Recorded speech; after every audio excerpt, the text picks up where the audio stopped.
நேயர்கள் அனைவருக்கும் வணக்கம். இது உங்கள் அபிமான ருசிக்கலாமாங்க நிகழ்ச்சி. இன்றைக்கு நம்முடைய ருசிக்கலாமாங்க நிகழ்ச்சியில நமக்காக ஷெஃப் புஷ்பலதா அவர்கள் என்னெல்லாம் சமைச்சு கொடுக்க போறாங்க அப்படின்னு பார்க்கலாம்.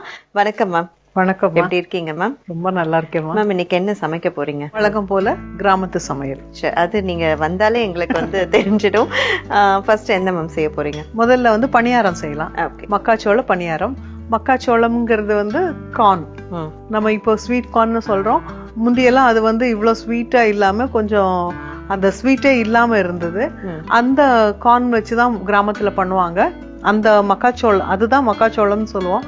இதுவும் இப்ப ஸ்வீட் கார்ன் நம்ம சொல்லிக்கிறோம். அதை எடுத்து வச்சிருக்கோம். நடுவுல இருக்கிற தண்டெல்லாம் எடுத்துட்டு அந்த முத்து மட்டும் அப்படியே எடுத்து வச்சிருக்கோம். இத மிக்சியில போட்டு நம்ம அரைச்சுக்கணும்.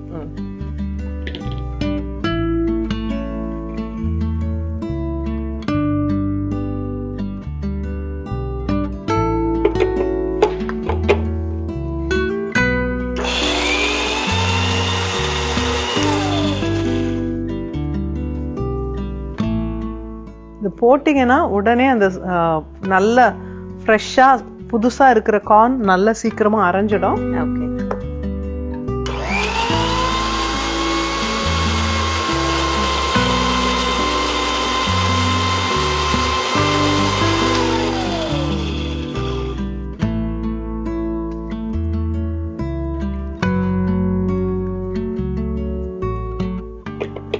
இந்த மாதிரி அரைச்சு எடுத்து வச்சிருக்கோம். இது கூட அரிசி மாவு போட்டு உளுந்து மாவு போட்டு புளிக்க வைக்கிறதுனாலும் புளிக்க வச்சுக்கலாம். இப்ப நமக்கு அதுக்கெல்லாம் டைம் இல்ல. அதனால நம்ம என்ன பண்ணுவோம், இட்லி மாவை எடுத்துக்குவோம்.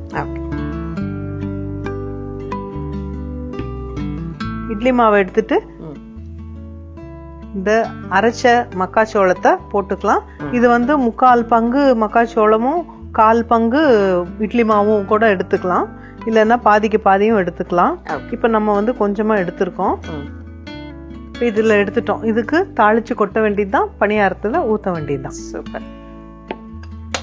ஸ்டவ் ஆன் பண்ணிட்டு வாண்லி வச்சுக்கலாம். கொஞ்சம் எண்ணெய் விட்டுக்கலாம். தாளிக்கிறது எப்பவும் போல வெங்காயம், பச்சை மிளகாய், கடலைப்பருப்பு, உளுத்தம்பருப்பு எல்லாம் தாளிச்சுக்க வேண்டியதுதான்.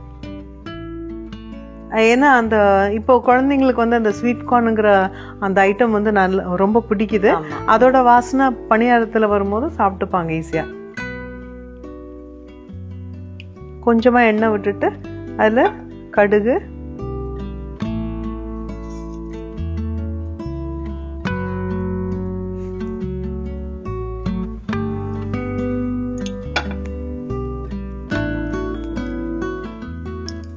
கடுகு வெடிக்குது, கடலைப்பருப்பு, உளுத்தம்பருப்பு,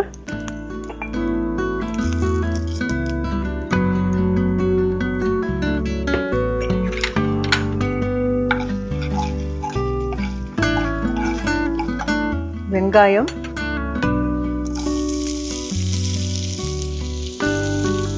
பொடியா நறுக்குன பச்சை மிளகாய்,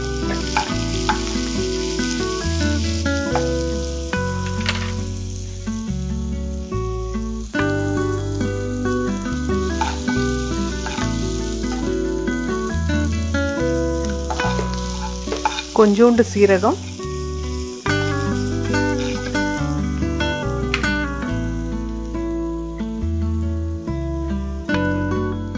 சீரகம் ஒரு வாசனைக்காக தான் நம்ம சேர்க்கிறோம். இப்போ பச்சை மிளகாய் சின்ன குழந்தைங்க இந்த மாதிரி கட் பண்ணி போட்ட பச்சை மிளகாய் பிடிக்காது அப்படின்னா நீங்க கார்ன் அரைக்கும் போதே அது கூட பச்சை மிளகாவையும் சேர்த்து அரைச்சிக்கலாம். பச்சை மிளகாய் போட்டு வதக்கியாச்சு.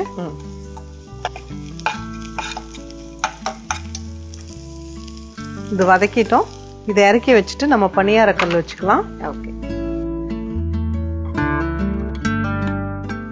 இப்ப இதை எடுத்து இதுல கலந்துர வேண்டியதுதான்.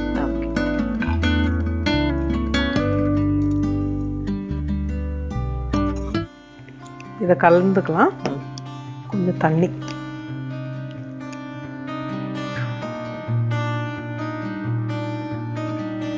கொஞ்சம் உப்பு,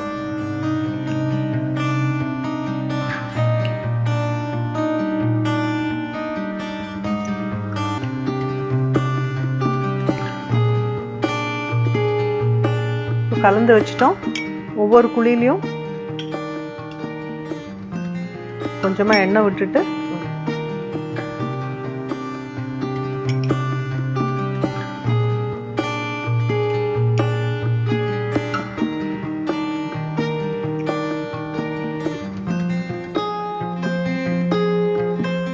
இந்த குழிக்கு அளவா மாவு ஊற்றிக்கலாம்.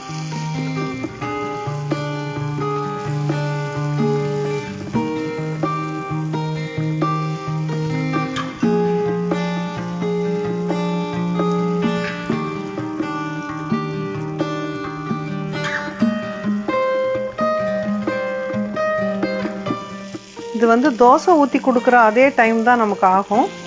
ஏன்னா தோசையாவே கொடுக்கறதுக்கு பதிலா இந்த மாதிரி கல் ஒண்ணுதான் நமக்கு எக்ஸ்ட்ராவா வேணும், குழி குழியா.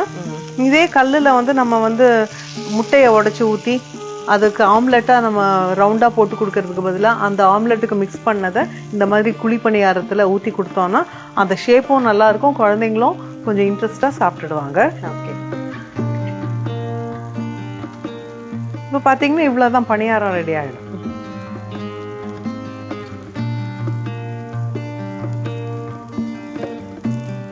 கொஞ்சம் மேல அந்த மாவெல்லாம் தெரியாத அளவுக்கு அது வெந்துருச்சுன்னா அதுக்கப்புறம் தான் திருப்பி போடணும்.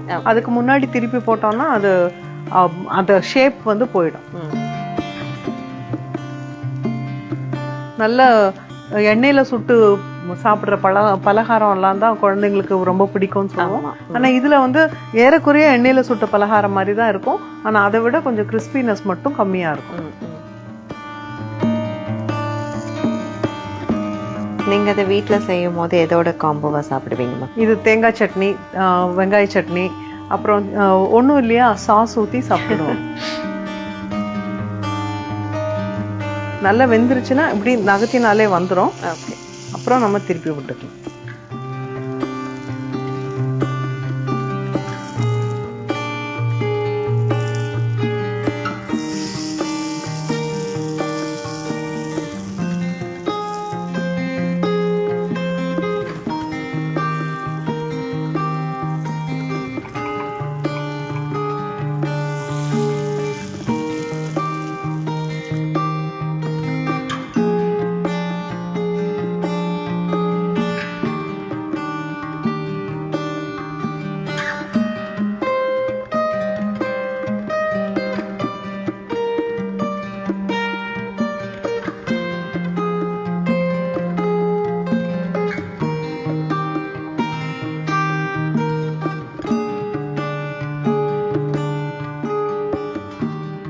பணியாரம் வெந்துருச்சு. அதை வந்து ஒரு பக்கம் வெந்ததும் மறுபடியும் திருப்பி போட்டு இன்னொரு பக்கம் வெந்துடுச்சு. இப்போ பணியாரம் ரெடி, நம்ம எடுத்துடலாம். ஓகே.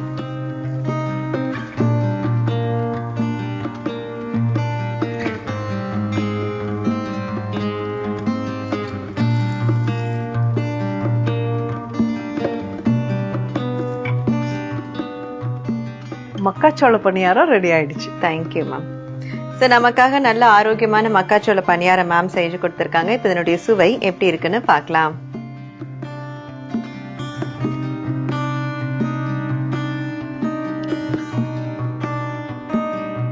Super ma'am. பணியாரம் பிடிக்காதவங்களே இருக்க மாட்டாங்க. அதுலயும் வந்து மக்காச்சோளம் போட்டு அதனுடைய காம்பினேஷன் எப்படி இருக்கும் அப்படின்னு சாப்பிட்டு பார்த்தாதான் தெரியும். ஸோ இந்த மாவோட நமக்கு வந்து அந்த மக்காச்சோள கலவை சேர்த்தது வந்து ரொம்ப ரொம்ப டேஸ்டா சுவையா இருக்கு. அண்ட் நீங்க சொன்ன அப்படி சாஸோ இல்லைன்னா தேங்காய் சட்னி அப்படிலாம் சாப்பிட்டோம்னா ஒரு மார்னிங் பிரேக்ஃபாஸ்ட் கூட நமக்கு நல்ல ஃபில்லிங்கா திருப்தியா முடிஞ்சிடும். சுவை ரொம்ப பிரமாதமா இருக்கும். Thank you so much.